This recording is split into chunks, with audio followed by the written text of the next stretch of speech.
I know it's been a minute, but we are here. Let's talk. Let's talk about farmland. Last week I actually made a video and it happened to go a bit viral, and people were concerned about one aspect of that video. I said, do not fumble farmland by actually leaving it to your kids. This is when people got confused. What do you mean we're fumbling by giving the same property that we have to our own kids? Are we not supposed to be doing that? Obviously, in the context of a house, for example, there's nothing wrong with it. But why am I saying in the context of farmland, this may just be fumbling this actual land? Let's talk about it for a second. Listen, if you're here for the first time, hi there. My name is Yolanda Mnyengeza. I'm an attorney by profession, and I run a law firm called Mnyengeza Attorneys, situated here in Johannesburg, South Africa. We welcome you. And for the people coming back for I don't know how many times, hi there. It's nice to see you back. Listen, let's get to the discussion. Now, why am I saying that if you decide to leave farmland in the hands of your kids, you may just be fumbling this land? Why am I saying this? Listen, in terms of the Subdivision of Agricultural Land Act, right? In South Africa, agricultural land cannot be subdivided. That's according to Section 3. Now, what do we mean by subdivided? It means that the property or the farmland, rather, cannot be owned by more than one person.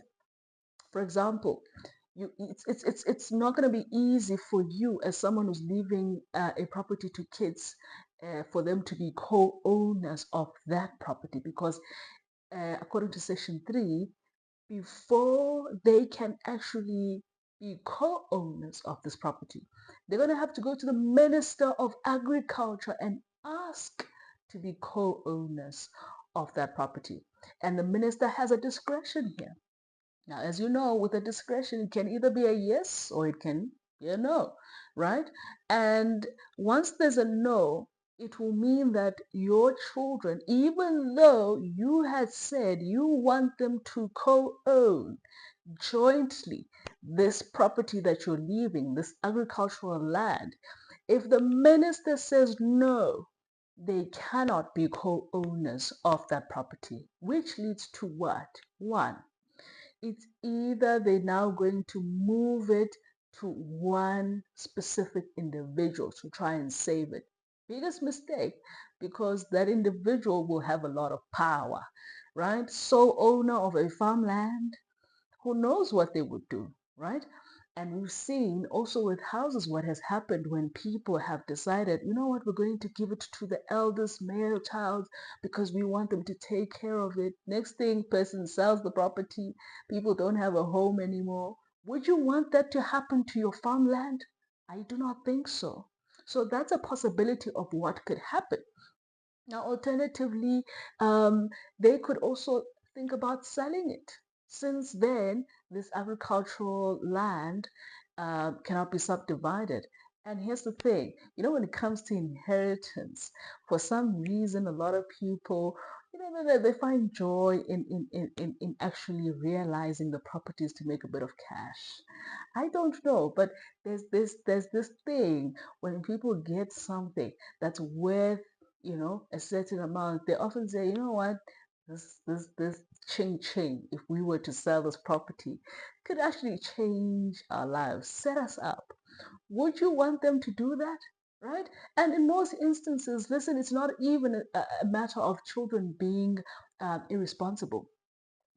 It's that feeling that now people are owners and they want to also utilize their discretion, and you would not be there, and they would have the right to make such a decision, right? So if you don't want them to sell this property and you want it to stay in the family, you're going to have to think of a better way to structure it rather than leaving it to them.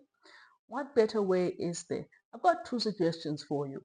One, it's either you're going to leave this property in a company, and this company, your kids are going to be the shareholders, right? And which means that these kids have full control of the farmland and what happens there, it's part of the business. So in this instance, there's not going to be one person, who has rights to this property and dictates to others, because they will all be shareholders. How you structure this is something that you have to discuss with your own practitioner so that it works for your family. The second option that I also suggest to people often is a trust. Rather leave it in a trust and not to your kids, and make the children the beneficiaries.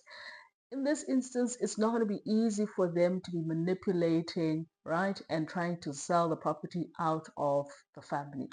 And in addition to this, what you're going to do is you're going to put in trustees, not just one, maybe two independent trustees, so that they don't get the opportunity to try and sell it to make a quick buck, because they will obviously try that in most instances, because like I said, for some reason, when it comes to monies pertaining to inheritance, a lot of people get excited about realizing the assets so that they can make a quick buck. So if you want to prohibit this, you're going to make sure that your terms and conditions are restrictive, and that the people who are going to be running this trust, if you opt for a trust, are going to ensure that everything that is done to the T, and your children don't have as much influence to manipulate the decisions that must be made in this trust.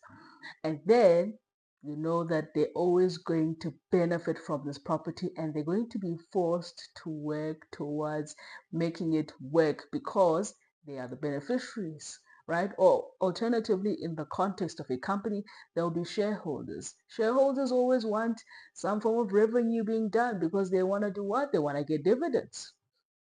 They want returns. So no shareholder will sabotage his or her own share, right?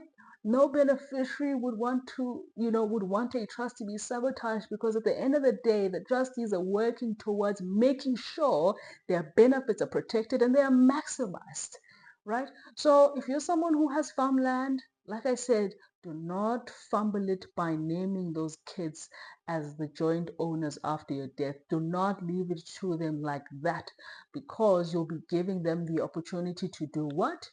To either redistribute this whole property to one person, and in the case where the minister might just reject this application, you also might be opening it up to them to have this property be sold, which is not something that you want.